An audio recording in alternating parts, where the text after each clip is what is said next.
No niin, katsojat. Tuossa taannoin julkaisin tämän Tron-videon, missä puhuin siis alkuperäisistä Tron-elokuvista, Tron ja Tron Legacy. Niin lupasin siinä videossa sitten, että teen tästä uudesta Tron-elokuvasta, joka nyt siis pyörii elokuvateatterissa tätä nauhoittaessa.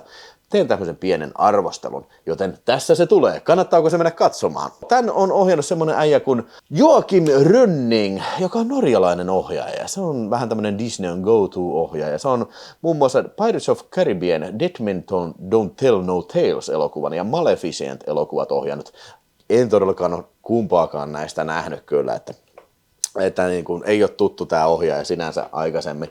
Tässä näyttelee pääosassa sitten Jared Leto, Greta Lee, Evan Peters, Gillian Anderson, Jodie Turner-Smith ja Jeff Bridges, kyllä. Ja tämähän on myös 3D:nä nähtävissä sitten tämä elokuva. Ei nyt menty katsomaan 3D-näytöstä sitten, kun mä jostain luin, että tämä ei ole suunniteltu niin kuin 3D:tä varten, että tämä on jälkeenpäin tuotettu niin kuin 3D, että eikö ne jaksaa tehdä tuommoista kikkailua. Että eri asioista olisi ollut tehty niin kuin 3D:tä silmälle pitää, niin sitten se olisi kiinnostanut kyllä.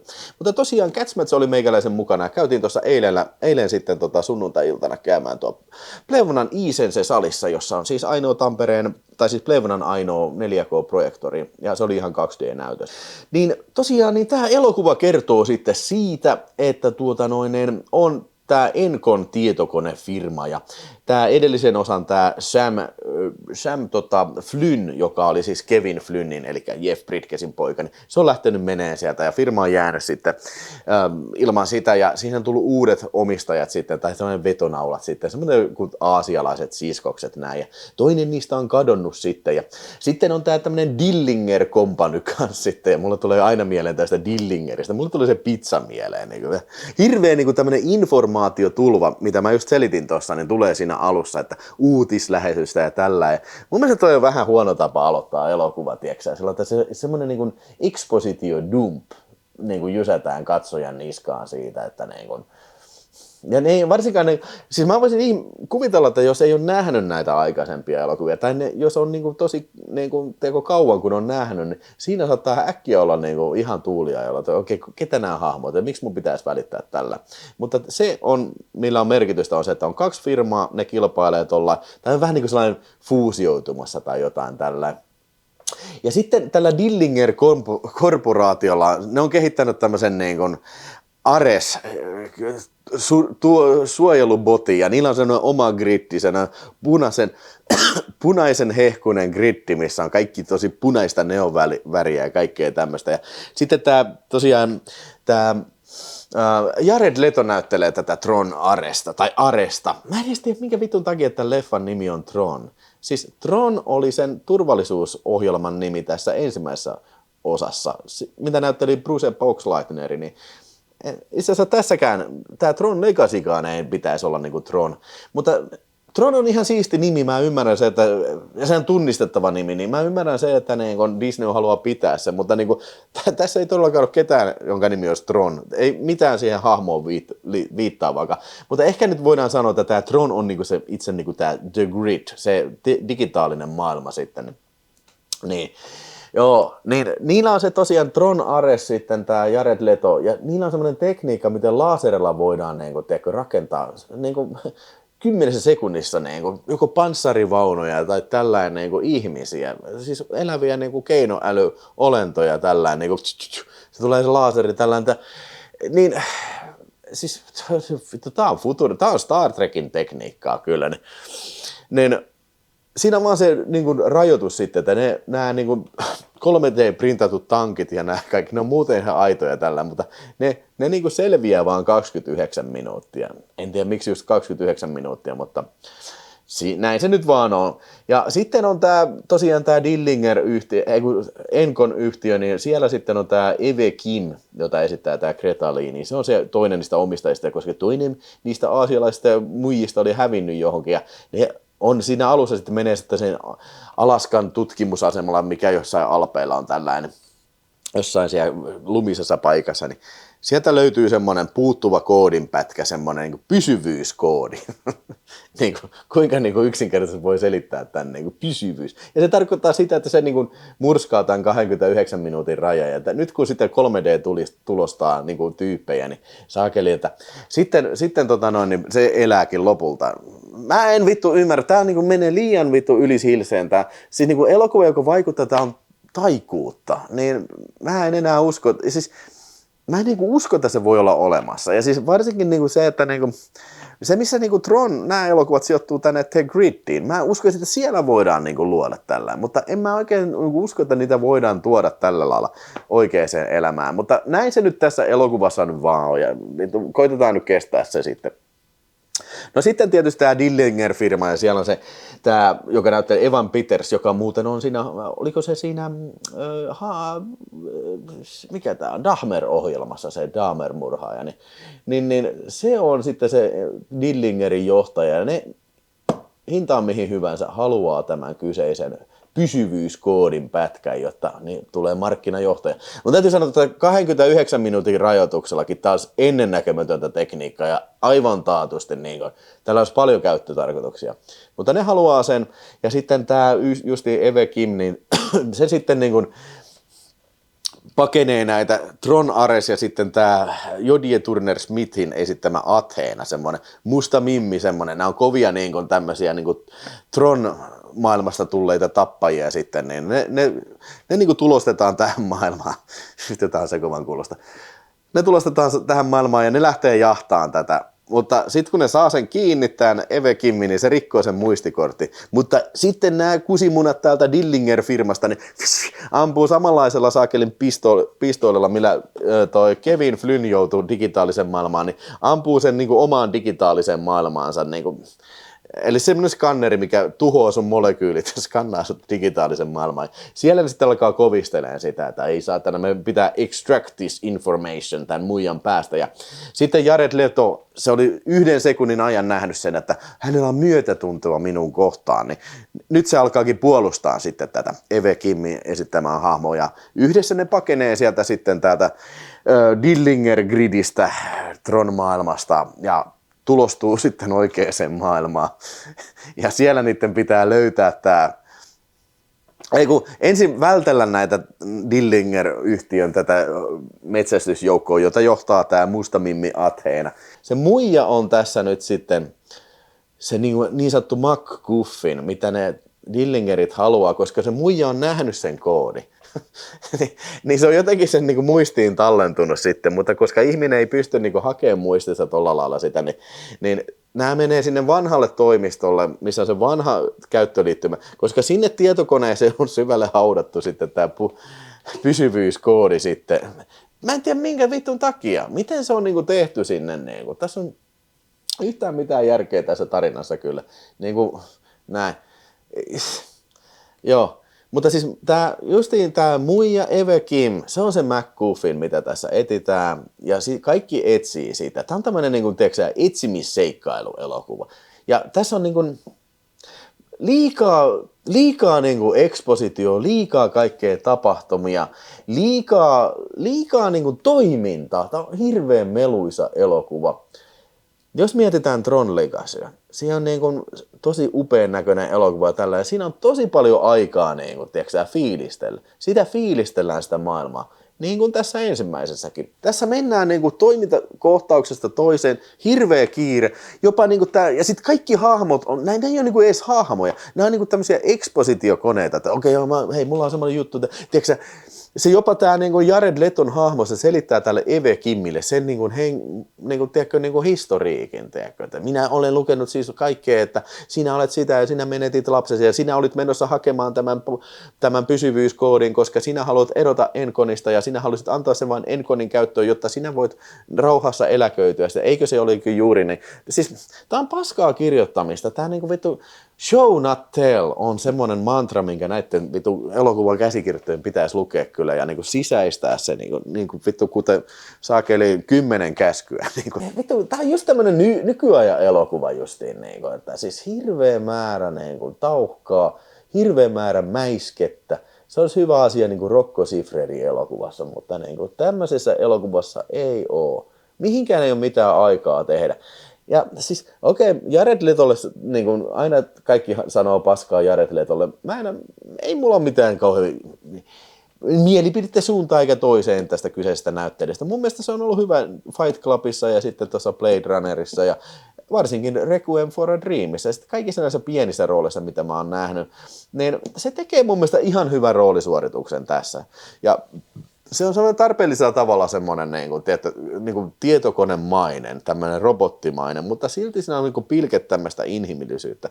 Olisi kiva olla nähdä niin kuin tämä hahmohetkiä niin kuin enemmänkin, mutta kun tämmöisessä elokuvassa ei ole aikaa semmoiseen. Ja esimerkiksi niin kuin hyvä niin kuin esimerkki tässä on se, että kun tämä Ares, niin se on sitten täällä oikeassa maailmassa printattuna ja menee sellaiseen kauppaan siinä, niin tässä olisi ollut niin mielenkiintoista, jos se vähän explorattaisi sitä, että niin kuin, miten se reagoi ihmisten kanssa ja miten se niin kuin, tutustuu maailmaan. Vähän tämmöinen fish out of water, niin kuin just, että se ottaa vaikka joku sipsipussi, poksahtaa ja tällä. Niin, esimerkiksi tulee mieleen Starman, missä oli myös toi Jeff Bridges, minkä vähän aikaa sitten katoin. Siinä oli just tämmöistä hyvää niin kuin, kerrontaa siinä, että mitä niin kuin UFO-mies tekisi maapallolla. Niin jotain tämmöistä, niin kuin yrittäkää saada, että se olisi niin kuin elokuvan tuntunen, eikä vaan niin kuin jatkuvaa niin kuin tämmöistä videopeli-actionia. Niin kuin, ihan niin kuin kattelisi, kun joku pelaa videopeliä tässä. Niin kuin. Se on monta kertaa sanonut tällä kanavalla se, että niin kuin, jos sun elokuva on koko ajan niin kuin tämmöistä niin kuin, minua ja milskettä, tiedätkö, että niin koko ajan on actionia, niin siis lopulta se ei tunnu miltään. Se on tärkeää, että sulla olisi ne niin kuin, tiedätkö, suvantokohdat, jotka sitten rakentaa paitsi hahmoja, tarinaa ja myös niin kuin sitä jännitettä seuraavaa kohta. Niin kuin, mulla olisi niin kuin, mielenkiintoista se, että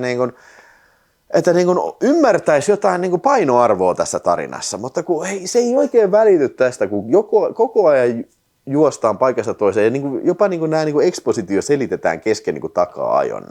Ja sitten tässä ärsyttää tällainen tämä on yllätyksettömyys, että tässä on, kaikki on tosi suoraviivasta tällä. Voisiko tämä rakentaa edes jotain mysteeriä siihen, että sanotaan vaikka näin, että tämä alkaisi sillä, että Tron Ares tulee sinne maapalloon, että hei, nyt jotain on kummallista. Se ei hajoakaan 29 minuutin jälkeen. Tässä on jotain erilaista tässä. Sitten se pakenee sieltä. Sitten käy ilmi, että tämä muija, joka on hävinnyt, se olisi vaikka kirjoittanut sen joku koodin sinne ja pistänyt sinne. Ja se olisi jotenkin saanut sen viestin sieltä vanhasta Jeff Bridges-maailmasta ja sieltä. Ja periaatteessa avattaisi sillain pikkuhiljaa tätä, että mistä tässä on kyse, että on tämmöinen pysyvyyskoodi. Sen sijaan, että se heti alussa selitetään, mikä tämä on. Miksi se on siinä, kuka sen teki ja mistä sen backupin saa sitten, koska se ei voi aivoistaan sitä hakea, vaan sen pitää mennä sinne vanhaan maailmaan ja sieltä hakea se.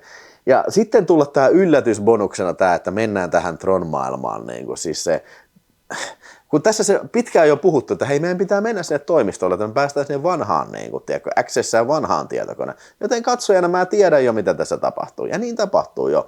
Ja siis tässä mennään tosiaan sinne 80-luvun Tron-maailmaan, missä on Jeff Bridges sitten vanhana. Jeff Bridges on, se on ehkä about 5 minuuttia tässä elokuvassa, ei sen enempää. Ja lisäksi Gillian Andersonikin on tässä. Se on se joku ilkeä äiti tälle pahan yrityksen johtajalle, tai tiukkapipoinen äiti, ja ihan turha hahmo.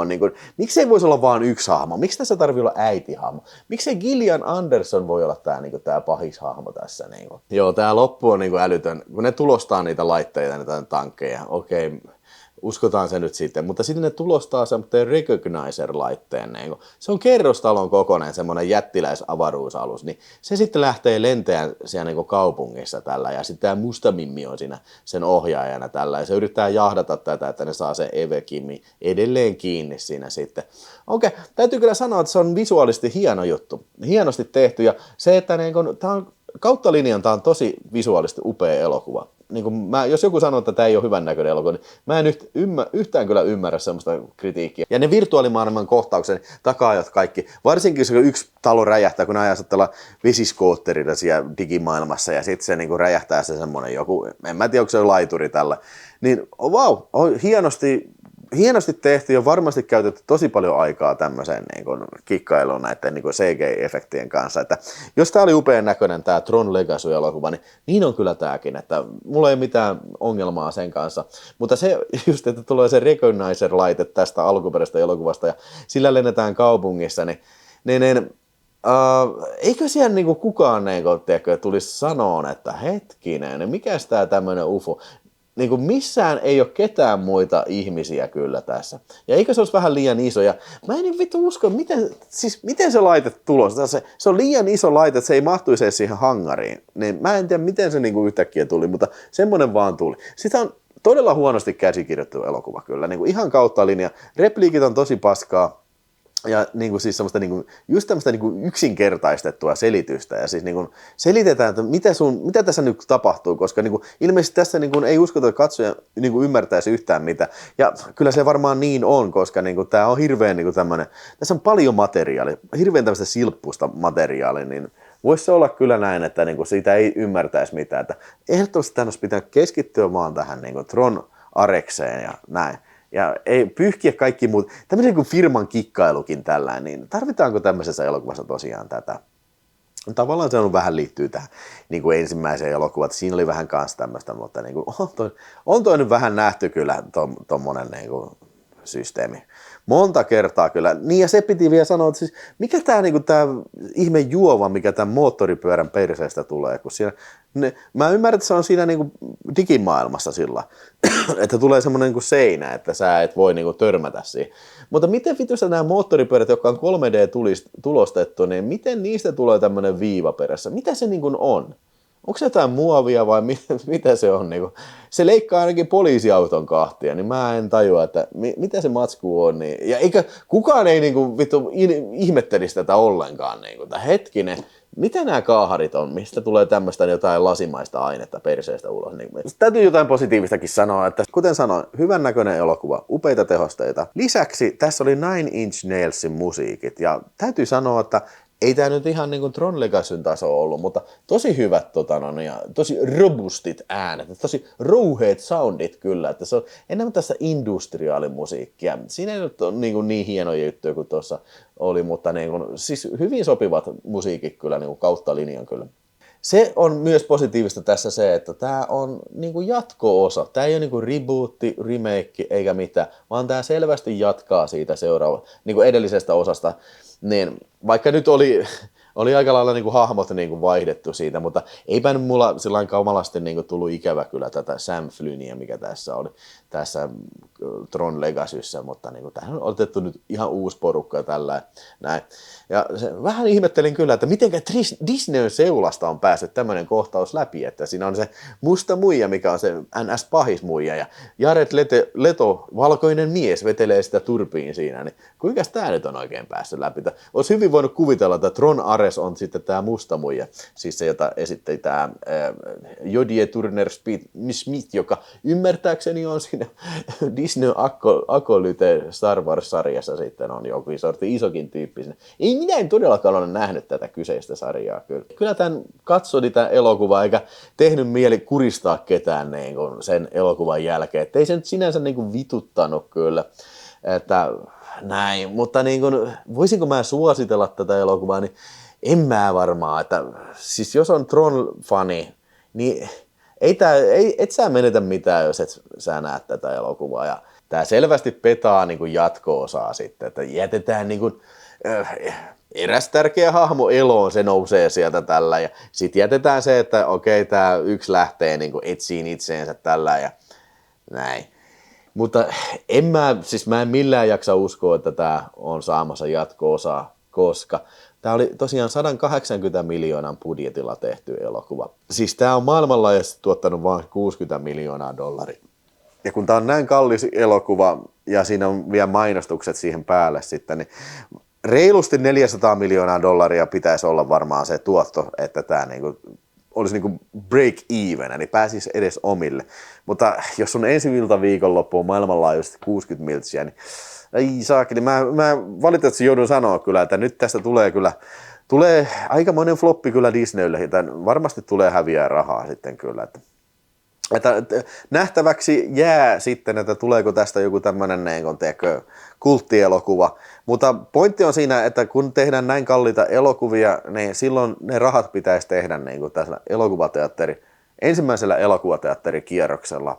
Kotivideo tuo jotain, streaming tuo jotain, mutta ei se millään pääse noihin lukuihin kyllä pelkästään niillä sitten jo. Mä annan tälle leffalle 3 tähteä. Kyllä se nyt viihdytti sen kestonsa ajan, mutta tuleeko sitä katsottua uudestaan? En mä oikein usko. Mutta jos yhtään kiinnostaa tämmönen niin kuin silmäkarkki ja äänikarkki, niin kyllä se kannattaa katsoa ja mielellään isolta kankaalta. Minä suosittelen sitä iSensei, koska siinä oli 4K-kuva ja kaikkea. Näytti tosi terävältä tällä. Mutta niin kuin, en tiedä, siis jos olet käynyt katsoa 3D-version, niin kerro ihmeessä tuonne kommentteihin, että oliko se niin kuin hyvän näköinen 3D-versio, oliko hienoja 3D-tehosteita, mikä tuli ruutuun tällä. Mutta tuossa haluaisin vielä loppuun sivuta vähän tätä Hollywoodin budjettikriisiä, eli nythän on lähes järjestäen niin kuin kaikki leffat on tänäkin vuonna sitten flopannut kyllä nämä vähän isommat elokuvat. Eli ainoastaan toi Lilo ja Stitch on se joku lasten animaatio amerikkalaisista Hollywood-elokuvista. Se on ainoa, mikä on ylittänyt niin kuin $1 miljardin rajapyykiä. Jos mitä nyt ulkomuista heitä, niin jos verrataan vuoteen 2019, niin silloin taisi olla joku 5 tai 6 elokuvaa, jotka ylitti sen $1 miljardin. Niin sitten tuli covid ja näin. Niin, mutta vieläkin tuntuu olevan, että ainakin blockbusterien suhteen ollaan niin tämmöisessä niin aallon kuopassa. Eli esimerkiksi Lumikki, Elio, Captain America, Thunderbolts, Fantastic 4, One Battle After Another, Mission Impossible, se uusin 8. osa, niin kaikki nämä on ollut floppeja. Ja floppeja tarkoittaa sitä, että niin kuin on joko niin kuin hädintuskin päässyt omilleen tai sitten jopa hävinnyt rahaa. Kyllä mä sanoisin näin niin perstuntumalta, että niin teidän niin Hollywood-leffa, ne on liian kalliita. Älkää tehkö noin vitun kalliita elokuvia niin kuin. Siis mä ymmärrän, kun on ollut näitä tuotantovaikeuksia, niin, mutta siis jos elokuvan budjetti, niin kuin joku vittu Snow White, niin kuin Lumikki, niin miten vittu se voi olla $300 miljoonaa tai jotain crazy. Mission Impossible, sekin oli reippaasti 300 miltsiä kyllä. Ja näin. Niin, vähän halvempia elokuvia, niin saattaa olla se riski on pienempi sitten. Niin. Ja sitten hei, toinen syy, mistä voidaan syyttää tätä elokuvatähteiden lamaa, on siis elokuvalippujen hinnat. Se on tosi kallista mennä elokuviin kyllä. Että siis nytkin toi $20 oli tää Tron Ares sitten. Voi ostaa sarjalippuja näin, mutta niin kuin voi olla, monella tulee semmonen niin kuin kynnys vastaa, että ei saakeli, en viittikään mennä nyt elokuviin, koska niin kun, mun tarvitsisi varmaan syödäkin ruokaa ja jotain. Ja myöskin tähän liittyy se, että siis niin kun, nythän on hirveästi niin kun, ihmiset on persaukisia, tiedätkö, niin kun, että ei ole rahaa, ylimääräistä rahaa, niin kun, varsinkaan kalliimpiin hupeihin. Mä veikkaisin se, että niin kun, tiedätkö, just elokuvissa käynti, niin se on niin kuin ensimmäisellä semmoinen listalta, mikä karsitaan.